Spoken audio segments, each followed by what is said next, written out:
Hello everyone and welcome to one of the crazier games we've had in a while. It is from round 1 of the Turkish Super League and we have Nurgül Salimova versus Ayhan Alaverdieva, and we featured Salimova quite a few times on the channel. She plays very interesting chess, very attacking chess, and well, the games are always interesting, but it's the first time we're featuring Ayhan on the channel, and although she is lower rated than Salimova, she is the girls under 18 FIDE youth champion, and she won the tournament with a, well, I would say a staggering 9.5 out of 11, where she won over 100 rating points in the event. That was last year, I believe, in November. So obviously a very, very strong player. You don't become a world champion in anything by, not playing a sensational chess. So yeah, let's check it out. It's a very impressive game. The opening is really wild. I don't think anyone would play this unless you are really, really prepared, and it's been played only a few times at top level chess. So let's check it out. So Nurgül with white opens with pawn to d4. We have knight to f6 and bishop to g5. Nurgül goes for the Trompovsky attack. Pawn to d5, we have knight to d2, and now pawn to c5. We have d captures on c5. C5 is already a fairly rare continuation in itself. We have pawn to e6, e4, and the bishop captures on c5. And now, what is the idea here? Why is e5 being allowed? Well, there are some lines where you allow e5 and then h6 is played, okay, then you trade, and it's, usually very, very analyzed lines. But here we have queen to b6. Sacrificing the knight on f6 to capture the pawn on f2. And this looks very scary. Is white just getting checkmated here? So let's see what happens. E captures on f6, bishop captures on f2 with check, king to e2, and now just pawn to e5. Just centralizing everything here, controlling the center, and allowing the bishop to get into the game. F captures on g7, going after the rook, and rook to g8. And now, again, it is an analyzed position. Knight d to f3 is the best move here. Everything else just gets you in trouble really quickly. So knight d to f3 and the rook captures on g7. We have queen to d2 and knight to c6. And okay, we've seen this position in several games, maybe 2 or 3. And there is a famous one Praggnanandhaa played against Anish Giri. Praggnanandhaa defeated him this year in the Poland Rapid tournament, where a4 was played. But here we have bishop to e3, and now we follow only one game, but we're going to get to that after we play a few more moves. So okay, you want to capture the bishop, but you're attacking the queen. So black's only move is bishop captures on e3. We have queen captures on e3, and now queen captures on b2. We have the rook is hanging here, so rook to d1. You put pressure on the d pawn, and the question is, should you capture on c2 or not? Well, you can capture here rook to d2, and well, it's not truly an essential pawn. So it's better to play bishop to e6, like it was already played in a game between Nikita Petrov and Maxim Matlakov last year in the World Blitz Championship. And in that game, queen to b3 was played. However, Nikita lost this game to Matlakov with this queen to b3 idea, even though it's the top move recommended by the engine. But here we have king to f2, and it is now as of move 15 that we have a completely new game. So okay, pawn to d4. You sacrifice the piece, of course you're going after the white king. We have queen to d2 and castles queenside, sort of completing development. And the problem is, how do you develop here for Nurgül? Of course, you would very much enjoy moving the bishop and knight, moving the rook, and then hiding the king to g1. But that's 4 moves, and all of these pieces and pawns are in front of your king. It's only a matter of time before f5, e4 lands. So how do you play here? Rook to e1. That's the correct way. If you go for something like, okay, bishop can go here, you can go here, the queen covers b5, like you play d3, but then immediate f5, e4. So although you want to play it, you can't play it. Rook to e1. You go after the e5 pawn, and also you get a firm grip on the e4 square. So you could defend it with pawn to f6, but queen to b6. Now threatening some nasty discoveries here if the pawn moves. Bishop to d3, blocking the pawn, adding more defense to that e4 square, and now queen to c5, also defending the pawn on e5. We have knight to g5. Also, queen to h6 seems to be the strongest here. After queen to h6, rook d8, you go after the g2 pawn, and now g3. White will probably be able to get everything into the game here. But Nurgül went for knight to g5, and Ayhan just moves the bishop to d7. We have knight to e4, attacking the queen, queen to e7, nicely controlling the knight from e7. We have knight to f3, and now pawn to f5, as it comes with tempo, so you don't think twice about it. You are winning your piece back at least. Knight to g3, and now not even rushing with pawn to e4, rather rook to f8, nicely aligning the rook with the white king. And although you want to move the bishop, it doesn't really do all that much. Like you play bishop b5, still e4, and if you move the knight, then e3 check wins the queen. So you have to give some material back. Rook h to f1, and now pawn to e4. We have knight captures on e4. You could also play king to g1. Knight captures on e4 was played. F captures, and now rook captures on e4 with an attack on the black queen, and now just knight to e5. And this is now a very, very tricky position where it seems that Salimova almost is ready to play king to g1, and if you do that, you're sort of castled, and you're back in the game. But that could not be further from the truth. If you play king to g1 here, then look at this: the g pawn is pinned, rook captures on f3, and you resign here. Of course, if rook captures, knight captures on f3 with check, a nice fork here, winning the white queen. And if king f2, you're just gonna capture. Let's say rook captures, and you're going to be down, a rook and a knight. So, of course, you cannot play that. Knight e5, king to e1. Salimova is forced to stay in the center of the board.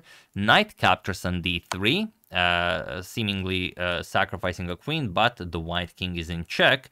C captures on d3, and now queen to f6. And how do you continue here? The question is, now the knight cannot move. If you move the knight, a queen captures on f1 will be checkmate. But can the rook capture on d4? It's definitely something that we should explore, because if you can remove this pawn, it's going to be very good for you. The problem is bishop to c6, and now you're out of good moves. For example, queen b2, you align the queen with the black queen, queen e6 check. And after king d1, queen g8, and you have so many problems here. The g2 pawn is hanging. You cannot play g3 because here the bishop and rook will capture the knight. So there's really no good move here. You have to play knight d2, and then you allow, let's say, knight d2, rook captures on f1 with check, knight captures, rook captures on g2, and white's defenses are shattered. So after queen f6, we have queen to b2 right away. Now hoping of queen captures on d4, but now bishop to c6, putting pressure on the rook here. Rook to e2, and now queen to f4. And we're only at move 29, but Salimova is already very, very low on time, reaching that 1 minute mark, and move 40 has to be reached in order for time control to be granted. So 11 more moves need to be played. We have knight to d2 and queen to h4 check. We have g3, and now first rook captures on f1 check, knight captures to defend the pawn on h2, and queen back to f6. And now knight to d2 seems like a reasonable move. You get the knight into the game. Also knight to e4 is an idea. Queen to b3 by Salimova here, and now queen to f3 to put pressure on the d3 pawn. Queen to e6 with check. Knight to d2 again, the only valid alternative. For example, queen h1, you repeat knight to f2, knight to f1, and you hope for the best. But after queen to e6 check, the position is now completely winning for Ion, but it's not easy to see how you win this. Feel free to pause the video and try to find the only move that wins for Ion while I give you a couple of seconds.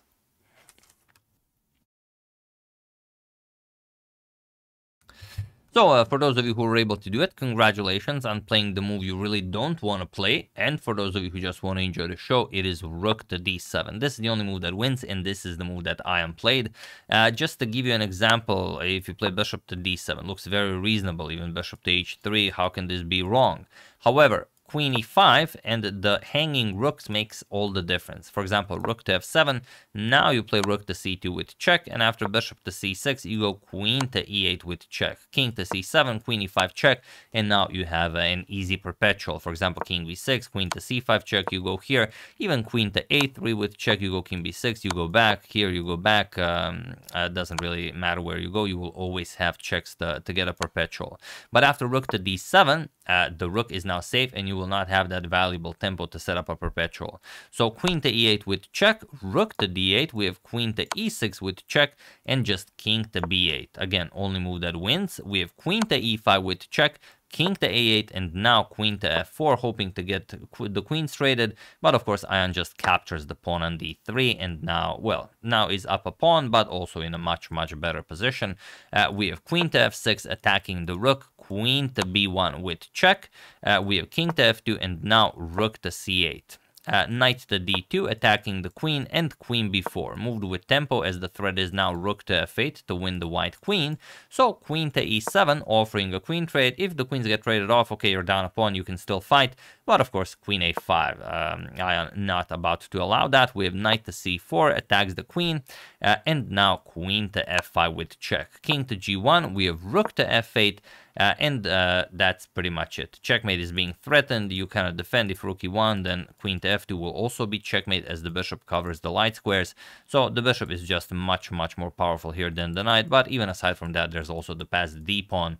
The position is just much better. Nurgul tries one last attempt at a stronghold, knight to b6 with check, and it is possible. If your opponent was like really low on time, I've seen it happen even in top level chess. Maybe okay, you don't capture not to run into some sort of a perpetual, maybe you play something like this and then run into a mate in one, but chances are that's not going to happen. But you can see that even at this level, you have to try. I mean, it does happen. It happens all the time. It happens to the best players in the world.